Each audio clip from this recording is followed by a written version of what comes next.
안녕하십니까. M이코노미 파워피플 초대석입니다. 민생은 한계에 이르고 있지만 정치는 여전히 제자리 걸음을 하고 민생의 우선순위를 잃어버렸다고 하는 그러한 말들이 많습니다. 이제는 누가 개혁을 할 것이냐가 아니라 무엇을 개혁해야 하느냐가 기묘해졌습니다. 오늘 개혁신당 천하람 원내대표에게 들어보겠습니다. 안녕하십니까? 네, 안녕하십니까. 개혁신당 천하람입니다. 아유, 역시 젊으시니까 너무 좋네요. 아유, 감사합니다. 너무 멋있으십니다. 아이고, 네. 요즘 정치는 여야의 갈등이 모든 의제를 이제 끌어들이는 구조 같거든요. 네네. 국회에서 지금 시급히 복원해야 될 네. 어젠다가, 민생 어젠다가 있다면 어떤 것이 제일 중요하다고 보십니까? 그러니까 요즘 이제 뭐 부동산 이슈도 얘기가 많이 되고 하는데 저는 의외로 좀 논의가 중요한데 실종된 거를 좀 이야기하고 싶습니다. 네네. 말씀하신 것처럼 저는 최근에 청년 실업 문제인 네. 것 같아요.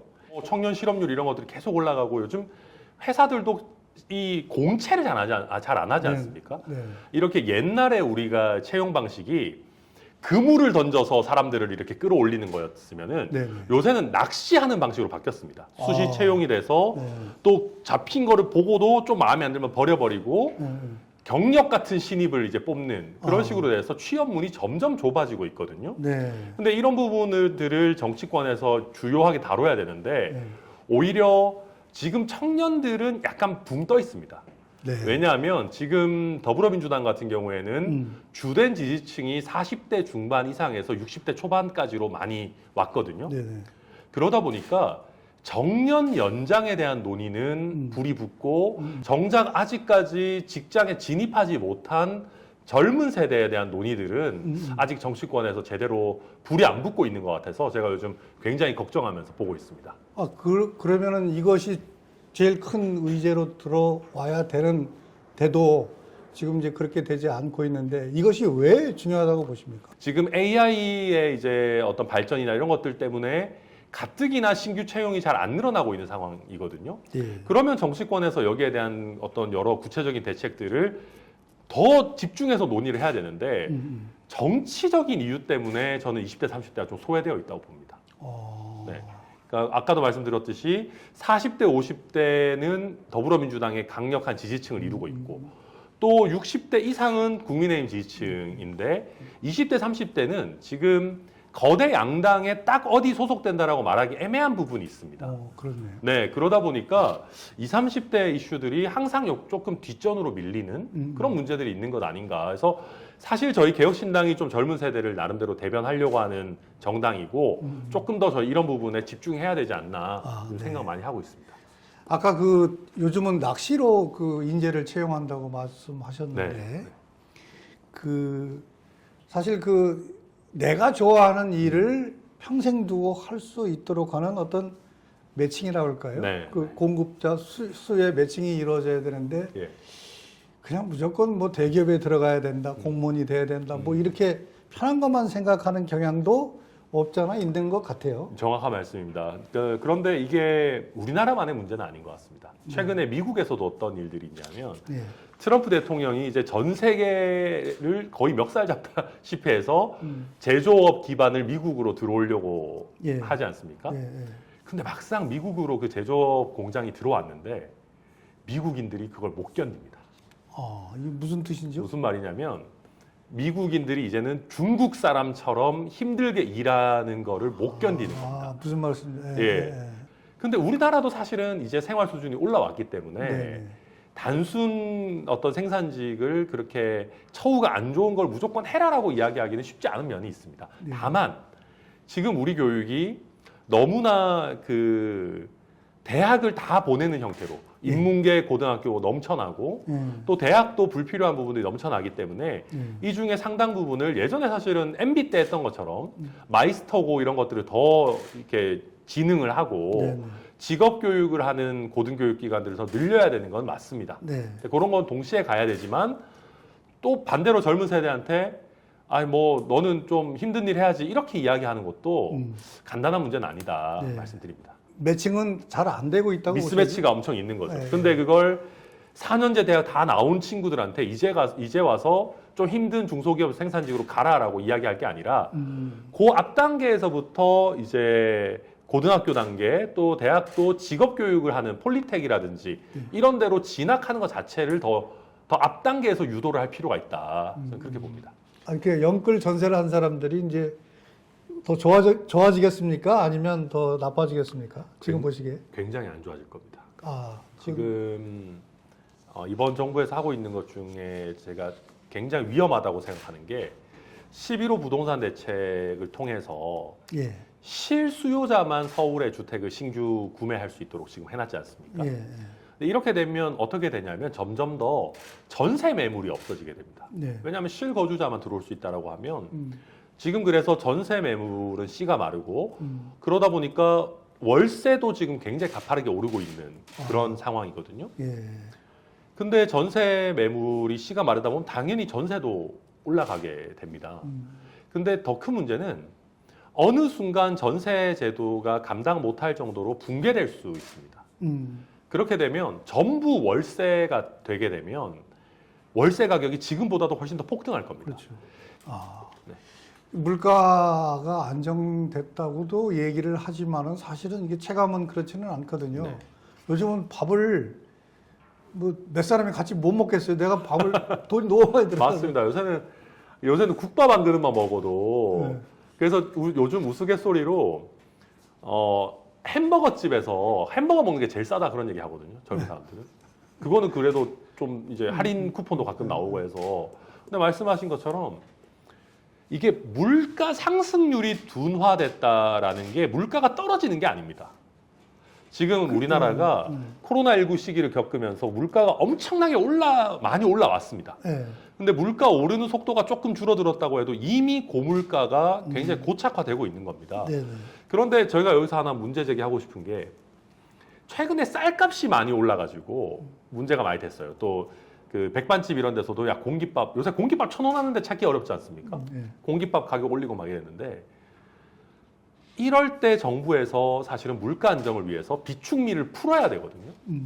근데 이재명 정부는 이 비축미를 별로 풀지 않았습니다. 예. 왜 안 풀었냐? 농림부 장관이 나와서 그런 얘기예요. 농민들이 어렵게 농사 지어서 우리가 쌀값 좀 더 내야 되지 않냐. 근데 이게 좀 이상한 얘기인 게 우리가 비축미를 비축하는 이유가 쌀값이 너무 급등했을 때 그걸 조정을 하자고 푸는 건데 그렇죠. 정작 필요할 때는 또 농민표 의식해서 포퓰리즘적으로 안 푸는 겁니다.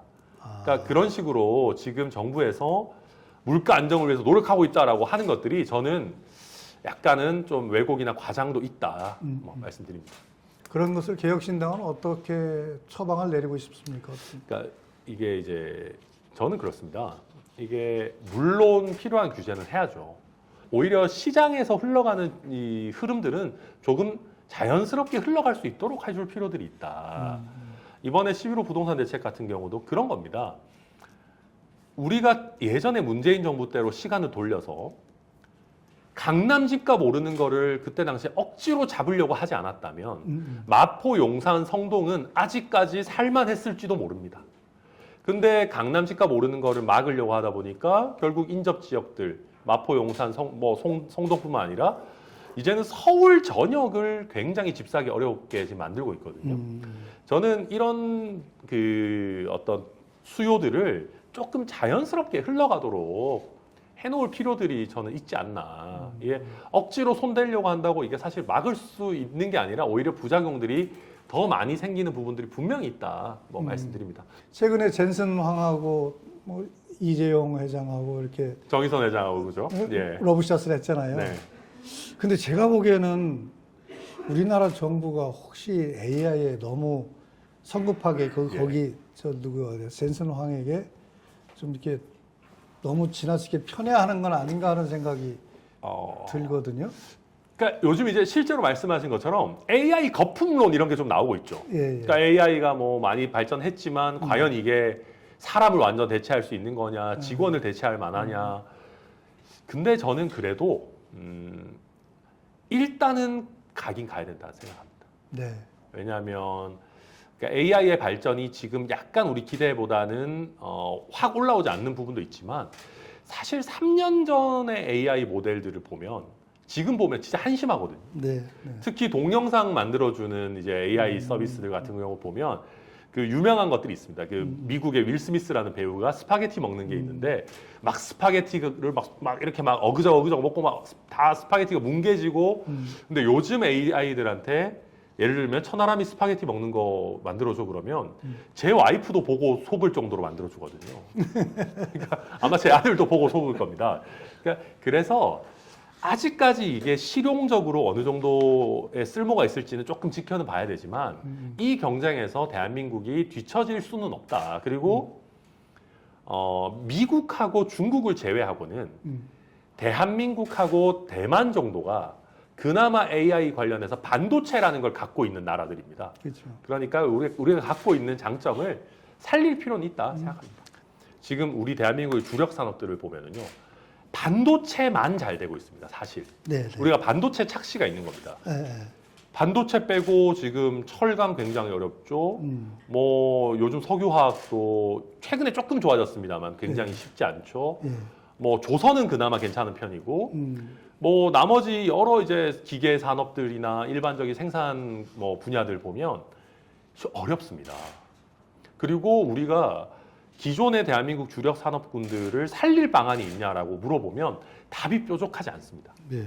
그러다 보니까 정치인들도 어려운 얘기 피하고 앞으로 AI만 저희 열심히 해서 AI 3대 강국이 되면 마치 모든 게 해결되는 것처럼 AI 이야기만 하고 있는데 저는 그거는 잘못됐다. 다양한 산업 분야 말씀하신 것처럼 바이오도 지금 앞으로 우리 먹고 사는데 굉장히 중요한 부분이고 뭐 원자력 기술도 그렇고 뭐 2차 전지 이런 부분들도 다 중요한데 너무 AI에만 우리가 막 매몰되어 있는 거는 사회 전체적으로도 특히 정치권에서도 이거는 문제다. 저도 동의합니다. 그 이제 순천을 기반으로 해서 이제 정치를 해오셨지 않습니까? 예. 그래서 지역 현실을 누구보다도 이제 잘 아실 것으로 보이는데 현 정부의 지역 정책에 가장 좀 치명적인 결함이 있다라는 것 있다면 어떤 것이라고 보십니까? 이거는 이재명 정부만 제가 비판하고 싶지 않고요. 우리 정부들이 다 표를 의식 안 할 수가 없죠, 정치가. 표를 너무 의식해서 네. 나눠주기식으로 합니다. 네. 최근에 제가 보면서 좀 황당했던 얘기는 서울대 10개 만들기입니다. 우선 여러분들 느끼시겠지만 서울대를 10개 만들면 그게 서울대입니까, 사실은? 그러나요. 그거는 서울대 유사의 뭔가죠. 그러면 저는 지금 우리 대한민국의 가장 이제 중요한 문제 중에 한 개가 우리나라의 가장 똑똑한 3,500명이 전부 의대를 간다는 겁니다. 그렇죠. AI가 됐든 바이오가 됐든 2차 전지가 됐든 예. 똑똑한 사람들이 연구를 해야 될 거 아닙니까? 그렇죠. 저는 그러면 서울대 10개 만들기를 할 게 아니고 카이스트에다가 지원을 정말 폭발적으로 해서 카이스트 하나만큼은 MIT 수준으로 하나 만드는 게 국가적으로는 더 좋을 수 있다고 생각합니다. 꼭 카이스트가 아니더라도 정부가 선정하는 어떤 과학기술 인재 트랙에 들어간다라고 하면 내가 의사보다 돈을 더 잘 벌 수 있다 라고 하는 신뢰를 정부에서 심어주면 됩니다. 그렇죠. 돈 많이 주면 됩니다. 근데 그거는 이제 딱 투자하기보다는 전국의 방방곡곡에 돈을 풀고 싶다라는 욕심 때문에 저는 이 제도 본래의 취지가 좀 훼손되고 있다 그렇게 봅니다. 기성 정치가 뭔가 바뀌어야 될 것 같아요. 예. 저는 민주당보다도 국민의힘에 더 문제가 사실 있다고 생각합니다. 이 분야는. 민주당은 그래도 젊은 정치인들을 좀 길러서 올리는 부분들이 좀 있습니다. 뭐 장경태 의원도 있고 전용기 의원도 있고 뭐 국민의힘에도 물론 있죠. 계십니다만 저는 국민의힘의 청년 정치를 보면 사람을 키워 쓰려고 하기보다는 그때 그냥 똑똑한 사람 가져다가 쓰고 잘 풀리면 좋고 아니면 버리고 또 다음번에 그냥 뉴페이스 또 데려다가 써보고 아니면 버리고 뭐라고 할까요? 포장지처럼 쓰려고 하거든요. 그래서 저는 거대 양당에 대해서는 요즘 별로 큰 기대를 갖고 있지 않고요. 네. 그렇다고 하면은 결국 저희 개혁신당 같은 좀 젊은 정치인들이 주축이 된 정당이 잘 성장해서 파이를 키우다 보면 자연스럽게 새로운 정치인들이 우리나라 정치에 수혈되는 좋은 통로 역할을 할 수 있을 것 같거든요. 2030 세대가 사실은 그 정치에서 굉장히 의외로 예. 생업에 열심히 종사하다 보니까 정치에 소외되고 하는 그런 느낌이 있는데 청년들 사이에서 우리 천 대표님께서 발견하신 어떤 듣지 못한 목소리 같은 게 있다면 어떤 거였습니까? 제가 그거는 최근에 법안으로 이제 낸 것도 있는데요. 그 취업할 때요. 보통 젊은 사람들이 취업을 막상 할 때는 급하니까 막 지원을 합니다. 그렇죠. 그리고 이제 지원할 때 공고 보면 돈 얼마 주는지 안 써 있지 않습니까? 급여 보면 뭐 내규에 따른 뭐 무슨 뭐 협의, 휴가가 됐든 근로조건이 됐든 많이 안 써 있는데 취업을 하려는 사람 입장에서는 안 알려줘도 무조건 지원하고 막상 가서 이제 근로계약서 사인할 때 보면 이렇게 돈이 적었나 아니면 이렇게 안 좋았나 이럴 때들이 있는데 근로조건의 핵심적인 사항이라도 미리 좀 공지를 좀 할 수 있도록 하자. 네네. 미리 좀 알려주자. 네. 그런 내용들 뭐 네. 그래서 조금 이제 젊은 사람들의 니즈를 저희가 담아내려고 뭐 하고 있습니다. 그러면 개혁신당이 2030의 집단 지성을 모아서 힘을 바를 수 있는 어떤 시스템? 네. 이런 것들은 어떤 게 있나요? 저희가 뭐 재미있지만 그 지난 대선 때도 그 카카오톡 같은 서비스를 하나 만들었습니다. 이름을 준수톡이라고 했었는데요. 준수톡. 예. 그러면 거기에 이제 수천 명, 수만 명이 들어오셨었습니다. 네. 그러면 직접 그 안에서 저랑 소통하는 방도 있고 이준석 대표랑 소통하는 방도 있고 해서 각자 의견을 다대1로 교환할 수 있는 그런 플랫폼도 만들었었고요. 지금도 그 플랫폼 당연히 저희 운영할 수 있는 형태고요. 그것뿐만 아니라 지금 저희가 젊은 정치인들이 더 손쉽게 들어올 수 있도록 하는 플랫폼들을 지금 준비하고 있습니다. 그럼 내년 지방선거 내년 지방선거 전에 저희가 쓸 겁니다. 그래서 개혁신당을 달고 지방선거에 출마하는 사람들은 정치 경력이 상대적으로 짧더라도 이런 AI 플랫폼을 통해서 사람들하고 더 쉽게 만나고 소통할 수 있는 방안들 저희가 이번에 아예 작업들을 하고 있기 때문에 그러면 내년 6월 지방선거에는 기대를 해도 되겠네요. 저는 그렇게 생각합니다. 오히려 개혁신당이 더 잘하기를 바라는 유권자들이 저는 굉장히 많다고 생각합니다. 저희가 그 기대에 부응해야 된다고 생각하고요. 그리고 저희가 단체장이나 이런 부분에서도 노력을 열심히 하겠지만 아직까지 개혁신당이 각 지역에 뿌리가 좀 약한 부분들이 많이 있습니다. 그래서 이번 지방선거를 통해서 거점 지역마다 좀 기초의원들을 좀 많이 배출하고 또 광역의원들도 많이 배출해서 저희 개혁신당이 조금 더 튼튼하게 뿌리를 내리는 정당으로 만들어서 국민들께 더 가까이 다가갈 수 있도록 저희가 최선을 다하겠습니다. 역시 젊은 정치인은 듣기에도 좋고 만나기에도 좋고 좀 편해지네요. 오늘 이렇게 좋은 말씀 주셔서 감사합니다. 불러주셔서 감사합니다. 열심히 하겠습니다. 예.